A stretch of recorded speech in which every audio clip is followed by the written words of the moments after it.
Guys, welcome to my YouTube channel Kemi Studios. तो आज हम लोग लेके आए क्लास 12 का इंग्लिश का सप्लीमेंट्री बुक विस्टस का चैप्टर नंबर 1 जो कि है द थर्ड लेवल, जिसको कि लिखा है जैक फिने ने। तो आज मैं आपको ये जो चैप्टर है हमारा, मैं इसे एक्सप्लेन करने वाली हूँ और आपको जो भी वर्ड जो भी हार्ड होंगे उसके मीनिंग्स में मैं आपको बताने वाली हूँ। तो चलिए बिना टाइम वेस्ट किए इस वीडियो को स्टार्ट करते हैं। गाइस, यहाँ पे जो हमारी स्टोरी में लिखा हुआ है द थर्ड लेवल, ठीक है। तो ये जो थर्ड लेवल हमारा है, तो यहाँ पे ये जो हमारा वर्ड है लेवल, ये क्या एक्सप्लेन कर रहा है। तो ये लेवल का मतलब यहाँ पे हो रहा है फ्लोर से, ठीक है। तो इसका इंट्रोडक्शन ये होगा कि ये जैक फिने जो है, ये इस स्टोरी के थ्रू, इसमें एक मैन है जिसका नेम है चार्ली, ठीक है। तो उसकी स्टोरी के थ्रू हमें डिस्क्राइब करेंगे कि जो वॉर होता है उसकी हार्श रियलिटीज़ क्या होती है, वॉर के कंसिक्वेंसेस क्या होते हैं, कॉमन पीपल को क्या क्या इनसिक्योरिटीज़ फील करनी पड़ती है वॉर के बाद, ठीक है। तो चलिए इसको हम स्टडी करते हैं बिना टाइम वेस्ट किए हुए। इस स्टोरी में बेसिकली चार्ली नेम का जो मैन है, ठीक है, वो बेसिकली अपने हर दिन की प्रॉब्लम से तंग आकर के बहुत ज़्यादा अनहैप्पी रहेगा और वो इस प्रॉब्लम से भागने की कोशिश करता है, ठीक है। उसके माइंड में रहता है कि नहीं यार, मुझे सब कुछ छोड़ के शांत जगह पे जाना है, ठीक है, उससे इन सब से भागना है बस। तो ठीक है, तो वो इसमें क्या करेगा, एक इमेजिनेशन करेगा अपने माइंड में कि वो ग्रैंड सेंट्रल स्टेशन गया, वहाँ के थर्ड फ्लोर पे गया, जो कि थर्ड फ्लोर एक्चुअली एग्जिस्ट नहीं करेगा, ठीक है, क्योंकि ग्रैंड सेंट्रल स्टेशन में बस फर्स्ट फ्लोर और सेकंड फ्लोर रहेगा, ठीक है, और वहाँ पे थर्ड फ्लोर एग्जिस्ट नहीं करता। बट वो ऐसा इमेजिन करेगा कि वो थर्ड फ्लोर पे गया और वहाँ से वो पास्ट में चला गया, मीन्स वो टाइम ट्रैवल करेगा। तो चलिए इस स्टोरी को हम अब देखते हैं आगे। Presidents of the New York Central, the New York, New Haven and Hartford Railroads will share on the stack of timetables। तो यह कहा जा रहा है कि जो भी वर्कर्स थे, कौन से वर्कर्स, यहाँ पे द प्रेसिडेंट से रेफर किया जा रहा है, वैसे वर्कर्स जो कि न्यूयॉर्क सेंट्रल, न्यूयॉर्क और न्यू हेवन और हार्टफोर्ड रेल रोड्स, ये सब स्टेशन पे जो भी काम करते थे, जो भी वर्कर्स, उसको यहाँ पे प्रेसिडेंट से रेफर किया जा रहा है। तो वो सारे वर्कर्स जो थे वो कसम खा सकते हैं stack of time tables, means a pile of object that is neatly arranged, मतलब कि ऐसा पेपर का स्टॉक जिसमें कि शेड्यूल्स जो होंगी कि कब ट्रेन आएगा, कब ट्रेन जाएगा, वैसे शेड्यूल का जो टाइम टेबल था ट्रेन्स का, ठीक है, उस पे हाथ रख के, उसके पेपर पे हाथ रख के वो लोग कसम खा सकते हैं कि नहीं, यहाँ पे जो स्टेशन है, इस स्टेशन पे सिर्फ 2 लेवल्स है, मीन्स सिर्फ 2 फ्लोर है, जो कि है फर्स्ट फ्लोर और सेकेंड फ्लोर। यहाँ पे कोई भी थर्ड फ्लोर एग्जिस्ट नहीं कर सकता। बट आगे यहाँ पे लिखा है कि but I say there are 3 because I have been on the third level of the Grand Central Station। तो यहाँ पे ये जो चार्ली है, ठीक है, चार्ली बोलते हैं कि नहीं, मैं बोलता हूँ कि यहाँ पे थर्ड लेवल भी है। क्यों बोलता हूँ? क्योंकि मैं खुद ही थर्ड लेवल पे जा चुका हूँ ग्रैंड सेंट्रल स्टेशन के। ये काफ़ी आश्चर्यजनक है, ठीक है, ये काफ़ी सरप्राइजिंग है कि दूसरे लोग बोल रहे हैं, जो भी वर्कर्स वहाँ काम करते हैं, कि नहीं यहाँ पे कोई भी थर्ड फ्लोर एग्जिस्ट नहीं करता, बट मैं बोल रहा हूँ कि नहीं, सबके अगेंस्ट जाके कि यहाँ पे थर्ड फ्लोर एग्जिस्ट करता है। सो जो भी ऑब्वियस स्टेप था मैंने उस टाइम पे वो लिया। और ये जो चार्ली है, ठीक है, तो इसकी एक साइकेट्रिस्ट फ्रेंड थे। साइकेट्रिस्ट फ्रेंड कौन होते हैं? जो कि मेंटल इलनेस पे जो डॉक्टर स्टडी करता है, उसका ट्रीटमेंट करता है, उसको साइकेट्रिस्ट बोलते हैं, ठीक है। तो इनका एक साइकेट्रिस्ट फ्रेंड था, उससे बात की, ठीक है, उसने जाके बात की कि मेरे साथ ऐसा क्यों हो रहा है, और इसके होल स्टोरी जो है उसे बताई कि उसके साथ ये कैसा हो रहा है चार्ली के साथ। I told him about the third level of Grand Central Station and he said it was waking dream fulfillment, ठीक है।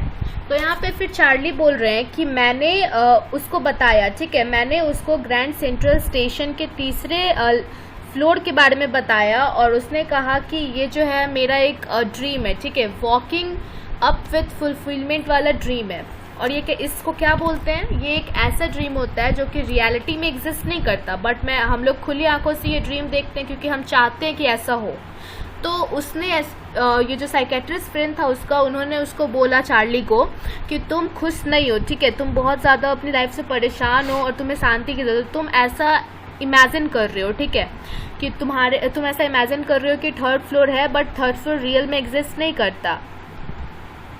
और ये सब बात सुन के, साइकेट्रिस्ट फ्रेंड की बात सुन के, इसकी वाइफ जो है वो काफ़ी गुस्सी हो जाती है, ठीक है, काफ़ी उसे गुस्सा आ जाता है। और उसका जो साइकेट्रिस्ट फ्रेंड था वो उसको बताता है कि ये जो मॉडर्न वर्ल्ड है, ठीक है, ये मॉडर्न वर्ल्ड जो है ये पूरा insecurities, fear, war, worries, rest of it, ये सबसे भरा पड़ा है, ठीक है। सब परेशान हैं और इस वजह से तुम भी परेशान हो और तुम इन सब परेशानियों से भागना चाहते हो, ठीक है। इसलिए तुम ऐसा जो है वेकिंग ड्रीम विथ फुलफिलमेंट ऐसा ड्रीम कर रहे हो ओपन आइज से। तुम ऐसा इमेजिन कर रहे हो कि वहाँ 3rd फ्लोर है और मैं उससे एस्केप कर रहा हूँ, अपनी प्रॉब्लम से मैं भाग रहा हूँ। Well, who doesn't? Everybody I know wants to escape, but they don't wander down into any 3rd table at Grand Central Station. तो यहाँ पे जो ये चार्ली है, ठीक है, ये अपने साइकेट्रिस्ट फ्रेंड की बात सुन के बोलता है कि कौन नहीं भागना चाहता है, मैं जिसको भी जानता हूँ वो सब भागना चाहते हैं, बट मेरी तरह कोई भी यहाँ पे वंडर का मतलब क्या होता है, रोम या फिर मूव, ठीक है। मेरी तरह यहाँ भी कोई ग्रैंड सेंट्रल स्टेशन पे आके नहीं रोमिंग करने लगता, नहीं भागता है, ठीक है। बट फिर भी जो उसका साइकेट्रिस्ट फ्रेंड होता है बोलता है कि नहीं, यही रीज़न है, तुम परेशान हो इसलिए तुम अपने प्रॉब्लम से भागने के लिए यहाँ पे 3rd फ्लोर इमेजिन कर रहे हो और यहाँ से तुम भागना चाहते हो। फिर वही बोलता है कि but that's the reason he said. And उसके जितने भी चार्ली के जितने भी फ्रेंड्स थे वो सब साइकेट्रिस्ट की बातों से एग्री कर गए। वो भी बोले कि हाँ यार साइकेट्रिस्ट सही बोल रहा है। और जितना भी चीज़ था, ठीक है, एवरीथिंग पॉइंट्स टू इट। और जितना भी यहाँ पे जिसने एक्सप्लेन किया कि मैं 3rd फ्लोर पे जाता था, ये सब सारा कर रहा था कि वो परेशान है, ठीक है। माई stamp collecting for example that's temporary refuse from a reality. तो यहाँ पे रिफ्यूज का क्या मतलब है? रिफ्यूज का मतलब क्या होता है कि the state of being safe under a temporary shelter from difficulty, ठीक है। मान लो कि मैं एक बारिश में हूँ, ठीक है, बारिश में हूँ और मेरे पास अभी अम्ब्रेला अवेलेबल नहीं है और एक पेड़ है, तो मैं एज अ टेम्परेरी रिफ्यूज मैं किसको यूज़ करूँगा? तो ट्री को मैं यूज़ करूँगी एज अ टेम्परेरी रिफ्यूज। मतलब अपनी परेशानी से कुछ देर के लिए छुटकारा पाने के लिए हम एक कोई रिलीफ की चीज़ करते हैं, कोई अपनी पसंद की चीज़ करती है। तो फिर वो चार्ली के लिए जो था वो स्टाम्प कलेक्टिंग की जो उसकी हॉबी थी, ठीक है, वो एज अ टेम्परेरी रिफ्यूज उसके लिए था उस टाइम पे। वो जब भी अपनी परेशानियों से स्केप करना चाहता था तो वो स्टाम्प कलेक्टिंग करता था और वो उसको हैप्पीनेस दिया करते थे। Well, maybe, but my grandfather didn't need any refuge from reality. Things were pretty nice and peaceful. तो यहाँ पे ये जो चार्ली है ये बोल रहा है कि उसके जो ग्रैंडफादर थे, ठीक है, उनकी भी ये हॉबी थी स्टैम्प कलेक्टिंग की, ठीक है, बट वो चार्ली की तरह किसी टेम्परेरी रिफ्यूज की तरह इसे नहीं कर रहे थे, उनकी वो रियल में हॉबी थी, ठीक है। और उन्होंने ही ये चार्ली का जो स्टैम्प कलेक्शन था ये स्टार्ट करवाया था, ठीक है। और अब वो फिर चार्ली बोलता है कि it's a nice collection to, blocks of 4 practically every US issue and first day covers and so on. President Roosevelt collected stamps too, you know. तो यहाँ पे वो बोल रहा है कि चार्ली कि मेरे पास बहुत सारे अच्छे कलेक्शंस भी है, ठीक है, block of 4 practically every US government जितने भी स्टाम्प्स इशू किए हैं, ठीक है, उसके पास वो सारे स्टाम्प्स हैं।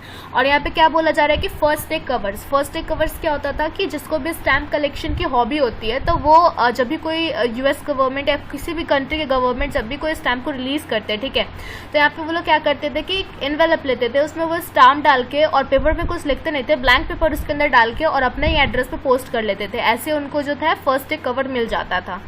तो ऐसे वैसे कलेक्शंस उनके पास बहुत अच्छे कलेक्शंस हैं और उन्होंने सब अपने कलेक्शंस रखे हुए हैं। और फिर वो बताते हैं कि प्रेसिडेंट रूजवेल्ट कौन थे, तो एक टाइम पे वो यूएसए के प्रेसिडेंट हुआ करते थे, उनको भी ये स्टैम्प कलेक्शन की काफ़ी ज़्यादा शौक था, ठीक है। फिर अब वो बोलते हैं कि anyway here what's happened at Grand Central station one night last summer I work late at the office I was in a hurry to get uptown to my apartment, so I decided to take the subway from Grand Central because it's faster than the bus.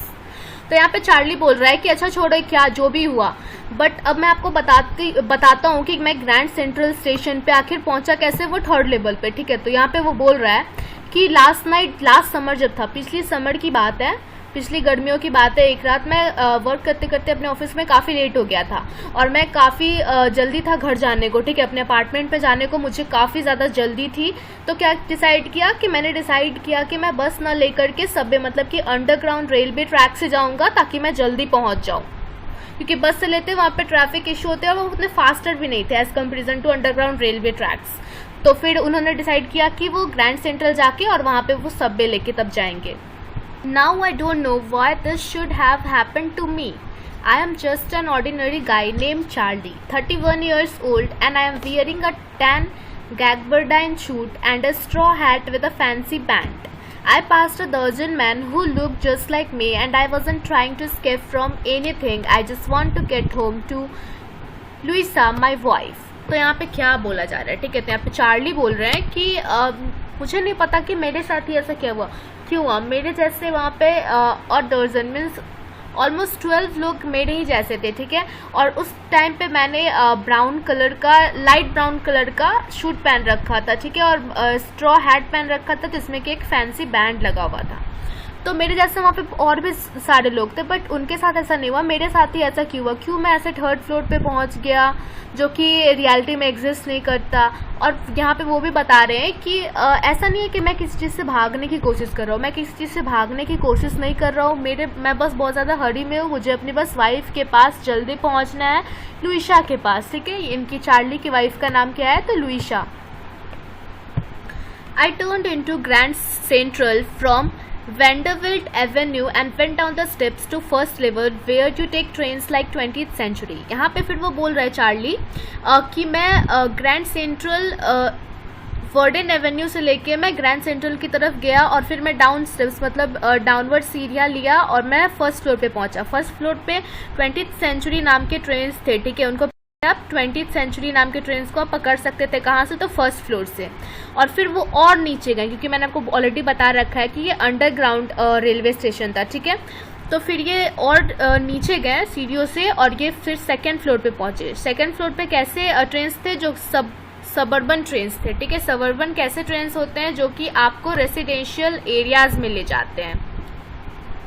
फिर वहाँ पे जाके डग्ड, वो थोड़े से झुके, ठीक है, शरीर को थोड़ा झुकाया और एक आर्च मतलब कि कर्व्ड डोर में वो चले गए अंदर, ठीक है।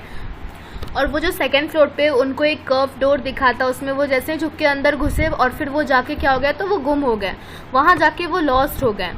और ये कितना आसानी से हुआ। आई have bin in and out of grand central hundreds of time. वो बता रहे कि मैं बहुत बार ग्रैंड सेंट्रल से जो है 100 से भी ज़्यादा बार, बहुत बार मतलब मैं जा चुका हूँ। But I am always bumping into new doorways and stairs and corridor. Once I got into tunnel about a miles long and came out in a lobby of Roosevelt hotel. तो यहाँ पे क्या बोल रहे हैं कि मैं बहुत बार जा चुका हूँ ग्रैंड सेंट्रल स्टेशन से, और जब भी मैं जाता हूँ तो मैं कोई ना कोई नए दरवाजे में चला जाता हूँ या कोई नया सीढ़ी मुझे दिख जाती है, कोई नए कॉरिडोर्स में मैं चला जाता हूँ, और हर बार मैं नए नए जगहों पे जाते रहता हूँ, ठीक है। और एक बार वो बता रहे हैं कि एक बार क्या हुआ कि वो एक टनल से गए, ठीक है, एक टनल उनको मिला, उस टनल में गए जो कि बहुत लंबा था। और कहाँ पे वो निकले बाहर, तो वो रूजवेल्ट होटल के लॉबी में निकल गए। और फिर नेक्स्ट अनदर टाइम क्या हुआ उनके साथ कि एक बार ऑफिस बिल्डिंग जो कि 46th स्ट्रीट पे था, 3 ब्लॉक्स अबे, रूजवेल्ट होटल से 3 ब्लॉक्स अबे था, एक बार वहाँ निकल गए। Sometimes I think Grand Central is growing like a tree, pushing out new corridors, staircases like roots। तो क्या बोल रहा है कि मुझे तो लग रहा है कि मैं हर बार अलग अलग जगह पहुंच जाता हूँ, मुझे तो लग रहा है कि ये ग्रैंड सेंट्रल जो है ये रूट्स की तरह निकल रहा है। रूट्स की तरह मतलब क्या कि रूट्स जानते होंगे कि कहीं से भी किधर से भी निकल जाता, मतलब कि मान लो कि वो नए नए अपनी तरफ से कॉरिडोर्स निकाल रहा है, नए नए अपने स्टेयरकेस में सीढ़ियाँ निकाल रहा है, नए नए अपना क्या कर रहे हैं, तो दरवाजे निकाल रहा है, तो इस टाइप से वो ग्रो कर रहा है।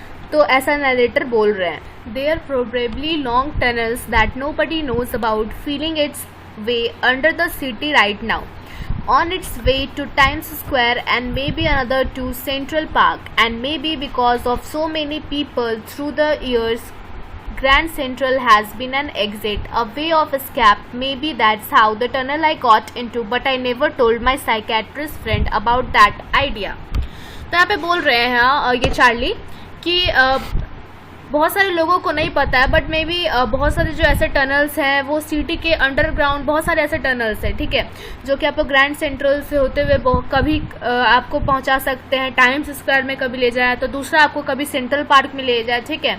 और ऐसा क्यों हो रहा है, वैसे सोच रहे हैं कि ऐसा जरूर इसलिए हो रहा है कि बहुत ही सालों से जो भी बहुत सारे लोग परेशान है जो कि ग्रैंड सेंट्रल को एज एन एग्जिट यूज़ करते, ठीक है, अपनी परेशानियों से बचने का एग्जिट यूज़ करते हैं, और इसीलिए शायद वो भी इस ग्रैंड सेंट्रल स्टेशन को एज एन एग्जिट यूज़ कर रहे हैं। एज एन एग्जिट यूज़ करने का क्या मतलब कि जैसे मैं किसी रूम में हूँ, उससे बाहर निकलने के लिए मेरा जो इस रूम का जो डोर होगा वो एज एन एग्जिट यूज़ मैं करूँगी। तो इस हिसाब से बता रहा है कि ग्रैंड सेंट्रल स्टेशन को बहुत सारे लोग एज एन एग्जिट यूज़ करते हैं, और मे भी मैं अपने परेशानियों से बचने के लिए ऐसा इमेजिन कर बैठा कि मेरे लिए भी एक ग्रैंड सेंट्रल स्टेशन जो है वो एज एन एग्जिट है, और मैं इसलिए इसे बार बार इमेजिन कर रहा हूँ।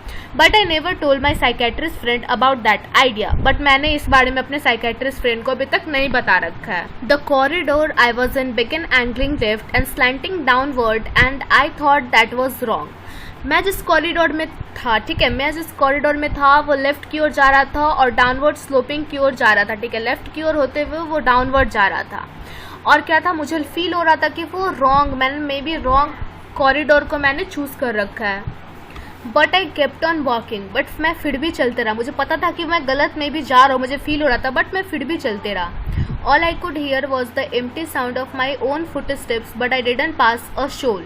देन आई, इतना शांत वो कॉरिडोर था, ठीक है, वो रास्ता इतना शांत था कि मैं बस अपने चलने की ही फुट स्टेप्स सुन पा रहा था। Then I heard the shot of hollow roar a height, that means open space and people talking. फिर मुझे एक एम्प्टी स्पेस टाइप का लाइट आते हुए दिखा, और वहाँ से मुझे कुछ आदमियों के बात करने की आवाज़ आ रही थी, ठीक है। तो मुझे ऐसा फील हुआ कि मे बी यहाँ से बाहर का रास्ता है, ठीक है, यहाँ पे बाहर लोग खड़े हैं। The tunnel turn sharp left, और टर्नल अचानक से एक शार्प लेफ्ट टर्न लेता है, और I went down a short flight of stairs and came out on the third level. और फिर मैं अचानक से थर्ड शार्प लेते हुए अचानक से नीचे गया और बाहर निकला, ठीक है। और कहाँ पे पहुँच गया, तो मैं एक थर्ड फ्लोर पे पहुँच गया ग्रैंड सेंट्रल स्टेशन के। For just a moment I thought I was back on the second floor, but मुझे फिर भी लगा कि नहीं, मे बी मैं सेकेंड फ्लोर पे ही हूँ। बट फिर मैंने देखा कि रूम जो था वो स्मॉलर था। There were fewer ticket windows and train gates ticket window भी बहुत कम थे। इंफॉर्मेशन बूथ जो था वो क्या था, तो लकड़ी का बना हुआ था। द ओल्ड लुकिंग, और पुराना भी लग रहा था। And the man in the booth wore a green eye shade and long black sleeves. और वो जो मैन था उस बूथ पे उसने ग्रीन गॉगल्स पहन रखे थे और ब्लैक स्लीव्स एज अ सन से प्रोटेक्शन के जो हम लोग पहनते हैं वैसे ब्लैक लॉन्ग स्लीव्स पहन रखे थे अपने हैंड में, ठीक है। मतलब ये चार्ली जो है अभी अपने आसपास के चीज़ों को ऑब्जर्व कर रहा है, ठीक है। अभी उसे पता नहीं कि वो किस टाइम पे चला है, बट वो ऐसा अपनी ऑब्जर्वेशन कर रहा है अपने आसपास की चीज़ों का, ठीक है। तो फिर वो और नोटिस करता है कि जो लाइट जो थी वो डिम थी एंड सॉर्ट ऑफ फ्लिकरिंग, थोड़ी बुझ बुझ के जल रही थी, ठीक है। तो उसने फिर then I saw why they were open flame gas lights, तो वो ओपन फ्लेम का गैस लाइट था, इसलिए वो फ्लिकर और डीम कर रहा था। फिर उसने ऐसा नोटिस किया। फिर देखिए आगे क्या वो नोटिस करता है। देयर वेयर ब्रास स्पिटून्स, स्पिटून्स क्या होता है, जिसमें कि हम लोग जिसको थूकने के लिए थूकदान जैसा बोल सकते हो, ठीक है, जिसको में हम लोग थूकते हैं। तो there were brass spittoons on the floor and across the station a glint of light caught my eye. A man was pulling a gold watch in his vest pocket, ठीक है। तो एक मैन था जिसने अपने वेस्ट के pocket में से एक गोल्ड वॉच निकाला, ठीक है। और उसकी जो लाइट थी उसने मेरे आई को कैच किया, ठीक है। मैं उसकी तरफ देखने लगा। ही स्नैप्ड ओपन द कवर, उसने उस वॉच के गोल्ड वॉच के कवर को हटाया। Glance at his watch and frowned, और वो कुछ परेशान हो गया वॉच को देख के। ही वोर अ डर्बी हैट, उसने एक डर्बी हैट पहन रखा था। डर्बी हैट का क्या मतलब हुआ कि इस टाइप का वो हैट हुआ करता था, ठीक है, इस शेप का। तो उसने ऐसा हैट पहन रखा था। अ black 4 button shoot with tiny lapels, ठीक है, 4 बटन शूट पहन के रखा था और उसमें टाइनी लैपल्स थे, ठीक है। लैपल्स टाइनी लैपल्स के थे, मीन्स उसने अज्यूम किया कि ये ज़रूर ओल्डन एज के होंगे, क्योंकि अब जो मॉडर्न एज में हम लोग सिर्फ लॉन्ग लैपल्स पहनते हैं। And he had a big black handlebar moustaches. Handle bar moustaches का क्या मतलब है कि इस टाइप के जो उसकी जो मूछें रही होंगी वो इस टाइप की बनी हुई होंगी, इस शेप की, ठीक है। तो इसको हम लोग हैंडल बार मॉस्टैचेस कहते हैं। तो यहाँ पे उस इंफॉर्मेशन बूथ पे जो मैन बैठा हुआ था उसका ये पूरा दे रहा है इंट्रोडक्शन कि वो कैसा दिखता था, ठीक है, उसको ऑब्जर्व कर रहा है। Then I looked around and sure that everyone in the station was dressed like 80s and 90s something. फिर वो बता रहा है कि जितने भी लोग वहाँ पे थे वो सब के सब 80s और 90s के लोगों की तरह ड्रेस कर रखा था. I never saw so many beards, sunburns and fancy mustaches in my life. मैंने कभी भी इतने अनोखे तरह के ना तो दाढ़ियाँ देखी थी, ना सनबर्न स्टाइल जो पुराने ज़माने के मेंस लोग रखते थे उसको बोलते हैं, और फैंसी मॉस्टैचेस, इतने अलग अलग तरीके की मूछें मैंने अभी तक अपनी लाइफ में नहीं देखी थी. और फिर क्या होता है कि फिर गेट खुलता है, ठीक है, किसका, ट्रेन का गेट खुलता है और a women walked in through the train gate. और फिर एक वुमेन अंदर आती है, ठीक है. तो वो वुमेन ने कैसा ड्रेसअप कर रखा था तो लेग ऑफ मटन के स्लीव्स की तरह उसने ड्रेस कर रखा था, ठीक है.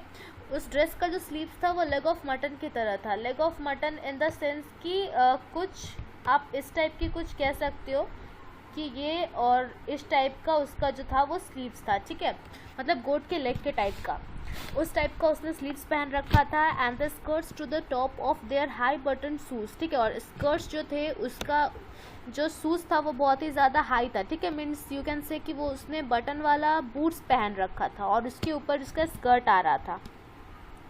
Back of her out on the track I caught a glimpse of locomotive, a very small courier elf locomotive with a funnel shaped stack, and then I knew. फिर उसने क्या नोटिस किया कि उसके पीछे एक ट्रैक था, ठीक है. उस ट्रैक पे क्या आ रहा था, तो एक स्टीम इंजन आ रहा था, ठीक है. स्टीम इंजन उसने नोटिस किया और उस स्टीम इंजन में क्या था, तो एक फनल शेप्ड का स्टैक लगा था. मीन्स उस स्टीम को निकालने के लिए एक चिमनी लगी हुई थी, ठीक है.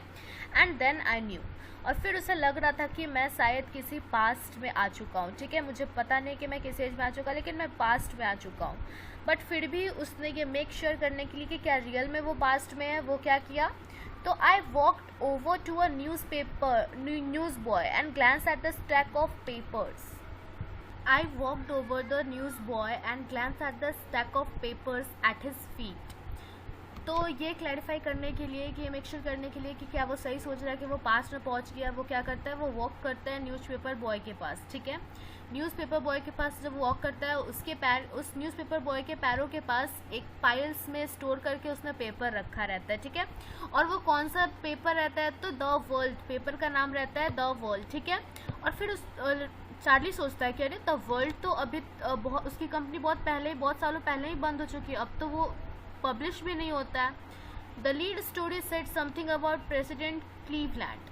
और उस पेपर में जो फ्रंट पेज पे जो हेडलाइन लिखी हुई थी वो किसके बारे में लिखी हुई थी, तो प्रेसिडेंट क्लीवलैंड के बारे में लिखी हुई थी. प्रेसिडेंट क्लीवलैंड क्या कौन थे, तो यूएसए के वो 2 बार प्रेसिडेंट बन चुके थे. आई हैव फाउंड, और फिर चार्ली जो है वो नोटिस करता है कि फ्रंट पेज में, उस पेपर में फ्रंट पेज में उसका डेट नोटिस करता है, ठीक है. और उसे क्या पता चलता है कि I have found at the front page since in the public library files and it was printed June 11, 1894, कि वो जून 11, 1894 में पहुंच चुका है, ठीक है. I turned towards the ticket windows, knowing that here on the 3rd level at Grand Central I could buy tickets that would take Louisa and me anywhere in the United States we wanted to go. फिर ये जो हमारा Charlie है बहुत ज़्यादा खुश हो जाता है, ठीक है, क्योंकि वो तो यही चाहता था कि वो पास्ट में आ जाए. और उसने फाइनली बहुत ज़्यादा खुश होता है कि उसे पता चलता है कि फाइनली मैं अपने प्रॉब्लम से स्केप कर चुका और पास्ट में आ चुका हूँ जहाँ पे मैं पीसफुल रह सकता हूँ. और फिर वो सोचता है कि चलो अब मैं टिकट विंडो पे जाके 2 टिकट खरीद लेता हूँ अपने लिए और ल्यूशा के लिए, और फिर मैं हम लोग यूनाइटेड स्टेट में जहाँ भी चाहे वहाँ पे हम लोग जा सकते हैं. 1894 and I wanted 2 tickets to Galesburg Illinois. तो ये गेल्सबर्ग इलिनॉइस क्या था, तो ये गेल्सबर्ग जो है वो एक सिटी है इलिनॉइस स्टेट में, और इलिनॉइस स्टेट का है तो न्यूयॉर्क में. न्यूयॉर्क में एक सिटी है गेल्सबर्ग, वहाँ पे ये जो चार्ली था अपनी वाइफ के साथ जाना चाहता था. किस ईयर में, तो 1894 में. फिर ये जो नैरेटर हम लोग से पूछते हैं have you ever been there, क्या आप लोग कभी वहाँ गए हैं. और फिर उस गेल्सबर्ग सिटी के बारे में ये डिस्क्राइब करते हैं, क्या बताते हैं कि it's a wonderful town still with big old frame houses. वहाँ पे जो हाउसेस थी वो बहुत बड़ी बड़ी होती है और एकदम सीनरी की तरह बहुत ब्यूटीफुल हाउस होते हैं, ठीक है. ह्यूज लॉन्स पार्क वहाँ बहुत बड़े बड़े होते हैं. Tremendous trees whose branches meet overhead.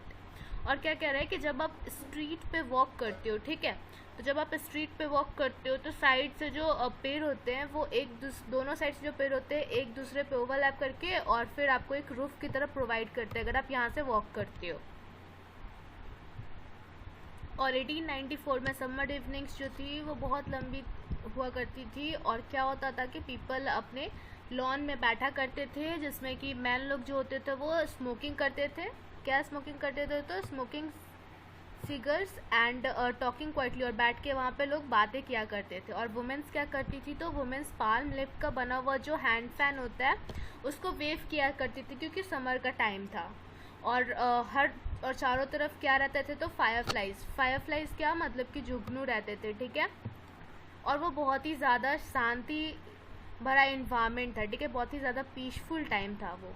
और ये टाइम जो है उस टाइम ना तो फर्स्ट वर्ल्ड वॉर हो रखा है और ना सेकेंड वर्ल्ड वॉर हो रखा है। यहाँ तो वही लेटर बता रहे हैं कि फर्स्ट वर्ल्ड वॉर के लिए स्टिल अभी 20 ईयर्स बाकी है और सेकेंड वर्ल्ड वॉर के लिए स्टिल अभी 40 ईयर्स बाकी है जो कि फ्यूचर में होगा। I wanted 2 tickets for that, इसलिए मुझे 1894 में 2 टिकट्स चाहिए थे गिल्सबर्ग के लिए ताकि मैं पीसफुली वहाँ पे रह सकूँ। The clerk figured the fare. He glanced at my fancy hat band, but he figured the fare, and I had enough for 2 coaches ticket one way. But when I counted out money, he looked up. The clerk was staring at me.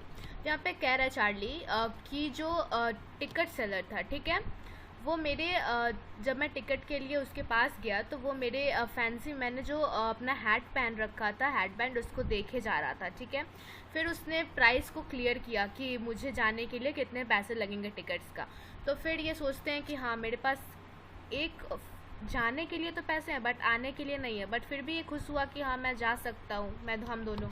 But when I counted out the money and looked up, और फिर जब वो पैसे count करने लगते हैं उस ticket seller को देने के लिए तो वो नोटिस करते हैं कि वो जो टिकट सेलर है वो उनको घूर घूर के देख रहा है। ही नॉटेड एट द बिल्स, और फिर वो बोलता है कि मिस्टर ये पैसे नहीं है, क्या तुम मुझे बेवकूफ़ बनाने की कोशिश कर रहे हो? अगर ऐसा बेवकूफ़ बनाने की कोशिश कर रहे हो तो तुम ज़्यादा दूर नहीं जा पाओगे, मैं पुलिस को भी बुला सकता हूँ। फिर वो जो टिकट सेलर था फिर अपना कैश ड्रॉर्स जो है वो चेक करने लग जाता है। और तभी जो है ये चार्ली, उसको याद आता है कि अरे हाँ ये तो ओल्ड स्टाइल बिल इस टाइम पे काम आते होंगे, अभी का जो मनी है वो तो काम आएगा ही नहीं, क्योंकि अभी बहुत बड़े बड़े इस टाइम पे बहुत बड़े बड़े पैसे यूज़ होते हैं, मतलब, और उसकी एकदम हाफ साइज़ के मनीज जो थी वो उस टाइम यूज़ की जाती थी। तो उसे याद आ जाता है कि अरे अभी तो मैं पास्ट में हूँ, अभी ये पैसे यूज़ मैं नहीं कर सकता। I turned away and got out fast. There's nothing nice about jail even in 1894. तो अब वो चार्ली जो था जल्दी से वहाँ से भाग गया क्योंकि वो बोला कि जेल कभी भी अच्छा नहीं होता, चाहे वो 1894 का टाइम हो या फिर अभी का टाइम हो। और मैं आप लोग को एक बता दूँ कि अगर आप इस टाइम पे कोई और करेंसी चल रही है, अगर आप किसी और करेंसी को रख के मार्केट में घूमते हो तो ये इलीगल होता है। तो वो पुलिस के डर से वो वहाँ से जल्दी से भाग गया। That I left the same way I came, I suppose. Next day during lunch hour, I drew $300 out of the bank, nearly all we had, and brought old-style currency. That lady worried my psychiatrist friend. You can buy old money at almost any coin dealer, but you have to pay a premium. My $300 brought less than 200 in old-style bills, but I didn't care. Eggs were 13 cents a dozen in 1894. तो क्या हुआ कि जो Charlie था वो जैसे ही गया उसी से दौड़ा भागा, अपने वापस आ गया अपने घर, ठीक है, क्योंकि अब उसे डर लग चुका था पुलिस का। तो वो जल्दी से गया और भाग आया अपने घर पे, ठीक है। फिर नेक्स्ट डे क्या होता है कि लंच आवर में उसको जब लंच आवर में फ्री टाइम मिलता है तो वो अपना जो भी उसके पास $300 ही थे बैंक में वो सब निकालता है और क्या करता है कि अपनी ओल्ड स्टाइल करेंसी, मतलब 1894 में जो करेंसी चलता था उससे एक्सचेंज करवा लेता है। और जो जान के जो उसका साइकेट्रिस्ट फ्रेंड था वो काफ़ी ज़्यादा परेशान हो जाता है, ठीक है। और ये क्यों परेशान होता है? क्योंकि जो ये $300 जो क्वाइन डीलर के पास में एक्सचेंज करवाया था कोई प्रीमियम में कोई चार्ज देके, ठीक है, उसके बिहाफ में इसे $200 से भी कम मिले थे। मतलब कि ये चार्ली जो था वो अब लॉस में चला गया था, फिर भी इसे कोई फ़र्क नहीं पड़ रहा था। और चार्ली को बिल्कुल भी फ़र्क नहीं पड़ रहा था कि वो लॉस में जा रहा है। वो तो बस बोल रहा था कि नहीं, मैं जिस ज़माने में जा रहा हूँ 1894 में, उस ज़माने में तो एग्स भी जो थे वो 13 सेंट्स के ही मिलते थे, मतलब चीज़ें बहुत ज़्यादा चीप हुआ करती थी, तो मुझे कोई फ़र्क नहीं पड़ता। और चार्ली को इससे फ़र्क नहीं चल रहा है कि उसकी जितनी भी सेविंग्स थी वो सब अब ख़त्म हो चुकी है और वो लॉस में जा रहा है।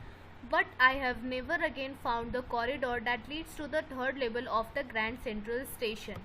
Although I have tried often enough, Louisa was pretty worried when I told her all this and didn't wanted me to look for the third level anymore, and for after a while I stopped. I went back to my stamps. फिर Charlie बोलता है कि अब जब मुझे ये currencies मिल चुकी है, ठीक है, 1894 की जब मुझे अब करेंसी मिल चुकी है, बट अब मुझे वो जो कॉरिडोर था जो कि थर्ड लेवल की ओर मुझे ले जा रहा था ग्रैंड सेंट्रल स्टेशन से, अब वो अब मुझे नहीं मिल रहा है। और मैंने बहुत बार कोशिश भी की, और जब लुइसा को पता चला कि मैं ग्रैंड सेंट्रल स्टेशन पे ये कॉरिडोर ढूंढा करता हूँ तो उसे तो वो बहुत ज़्यादा परेशान हो गई और मुझसे उसने रिक्वेस्ट की कि अब मैं ये थर्ड लेवल ढूंढना बंद कर दूँ। और फिर मैं भी थक गया ढूंढते ढूंढते, बट मुझे नहीं मिला तो मैं रुक गया, और फिर मैं अपनी हॉबी स्टैम्प कलेक्शन की ओर चला गया। एज अ टेम्प्रेरी रिफ्यूज़ मैं उस स्टैम्प कलेक्शन को यूज़ करने लगा, और फिर मेरी लाइफ में वही सब प्रॉब्लम आने लगी। But now we are both looking every weekend because now we have proof that the third label is still there. My friend Sam Weiner disappeared. Nobody knows where, but I sort of suspected because Sam's a city boy and I used to tell him about Galesburg. I went to school there and he always said he liked the sound of the place, and that's where he is. All right, in 1894. यहाँ पे Charlie बोल रहा है कि अब मैं और मेरी वाइफ जो ल्यूशा है, हम दोनों हर वीकेंड में जाते हैं उसे ढूंढने, क्योंकि अब हमारे पास प्रूफ भी है कि थर्ड लेवल एग्जिस्ट करता है। मेरा साइकेट्रिस्ट फ्रेंड, जिसका कि नाम क्या यहाँ पे दिया हुआ है, तो सैम वेनर, ठीक है, साइकेट्रिस्ट फ्रेंड का नाम था सैम वेनर। तो फिर वो बता रहा है कि वो अचानक से गायब हो चुका है और पता नहीं वो कहाँ पे है। मुझे तो उस पर शक है कि वो सैम एक सिटी बॉय है, और वो मुझे हमेशा बोला कि जब भी मैं उसे गिल्सबर्ग के बारे में बताया करता था तो वो मुझे हमेशा बोला करता था कि मुझे वो प्लेस बहुत अच्छा लगता है। तो मुझे ये सस्पेक्ट है कि वो ज़रूर वहीं होगा। आई थिंक वो वहीं है 1894 में, और उसे वो थर्ड लेवल जो था वो मिल चुका है।